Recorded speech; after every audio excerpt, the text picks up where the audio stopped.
यहाँ पे latent view पर सवाल है और ये सवाल है रमेश केवड़िया जी का। ये पूछ रहे हैं कि लेटेंट व्यू पे आपका नज़रिया क्या है? इन्होंने 530 के भाव पर लिया हुआ है, 100 शेयर इनके पास हैं और ये पूछ रहे हैं कि क्या एआई की थीम से ये 2-3 साल तक चलेगा? क्या अगर 2-3 साल रखें तो इनके लिए फ़ायदा रहेगा? ये एआई का नाम ऐसा हो गया है ना, मतलब जहाँ ये नाम आ गया बस लोग सोचते हैं कि बस इसमें कुछ आंधी-तूफ़ान आना चाहिए।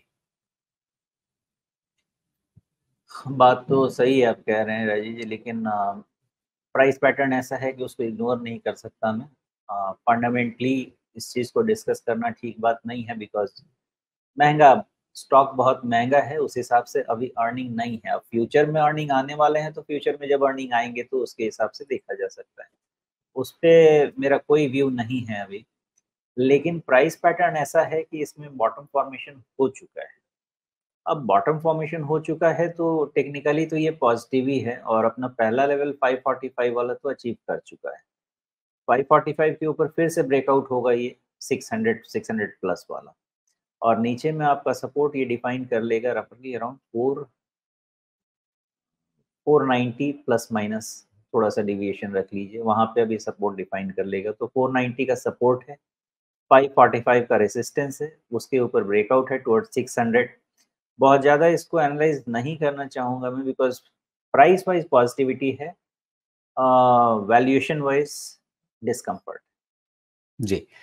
अब अगर आपके वैल्यूएशन को हम एक तरफ रख दें क्योंकि बाज़ार ही वैसा कर रहा है, तो क्या सिर्फ़ पैटर्न के आधार पे क्या ये बढ़िया कटोरी बन रही है? बन जानी चाहिए, जो वॉल्यूम्स ठीक-ठाक हैं और पॉज़िटिविटी बनी हुई है। रिज़ल्ट अच्छे नहीं हैं, लेकिन रिज़ल्ट बुरे भी नहीं हैं, जो चल रहा है वही चल रहा है, ये एकदम फ्लैट चल रहा है, तो आप इसमें हर क्वार्टर में 35-40 करोड़ का प्रॉफ़िट ऐड हो रहा है। तो जी। कोई खराबी भी नहीं है, कोई बहुत अच्छाई भी नहीं है। बाकी अभी इसमें सेंटिमेंट एआई के हिसाब से पॉज़िटिव बना हुआ है, तो सेंटिमेंट ड्रिवन है मोस्टली। जी।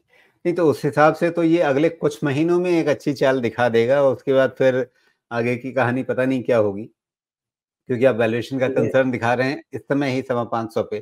तो अगर ये कटोरी बनाने के चक्कर में 700 के ऊपर निकल गया तो वहाँ तो वैल्यूएशन की चिंता और बढ़ जाएगी फिर अगर ये काम अगले कुछ महीनों में हो गया तो। तो वैसे में क्या फिर उन लेवल्स पे जाके थक जाएगा, रुक जाएगा या करेक्शन देगा वहाँ से? ऐसे स्ट्रक्चर्स में देखा तो यही है राजीव जी, जिस तरह से वॉल्यूम आ रहा है इस पे, रिकवरी पूरी हो जाती। लेकिन अब किसी क्वार्टर में डिसअपॉइंट किया तो फिर गिरेगा भी वैसे ही धड़ाम से। तो अपना ट्रेलिंग स्टॉप लॉस बड़े जोर-शोर से रेडी रखिए और इसको राइड मतलब करते ये रहिए। 2-3 साल होल्ड करके आप आपने एफडी कर दिया 3 साल का वैसा नहीं चलेगा इसमें? देखिए, मुझे तो नहीं पता कि इनका एआई कितना सक्सेसफुल हो जाएगा। अगर हो गया, तो ओवरनाइट नंबर अगर चेंज हो गया तो स्टॉक सर्किट सर्किट निकल भी जाए। लेकिन अब मुझे क्या है, पैसा लगाने के पहले ना एक कम्फर्ट चाहिए होता है कि इस लेवल पे मार्केट है और जो जियोपॉलिटिकल सिचुएशन है कि अगर कुछ हो भी जाए, तो कल को 5 साल के बाद ही सही मुझे मेरा पैसा अच्छा रिटर्न मिल जाए, और वो कम्फर्ट के लिए अच्छी कंपनी अच्छे दाम पे लेना ज़्यादा ज़रूरी होता है। ऐसा कभी भी पॉसिबल नहीं है कि मैं कुछ खरीदूँ और 10, 20, 30% नीचे नहीं जाए, ऐसा बहुत पॉसिबल है। लेकिन मैं वहाँ से निकल के आ पाऊँगा कि नहीं, इसका थोड़ा कॉन्फिडेंस होना ज़रूरी है।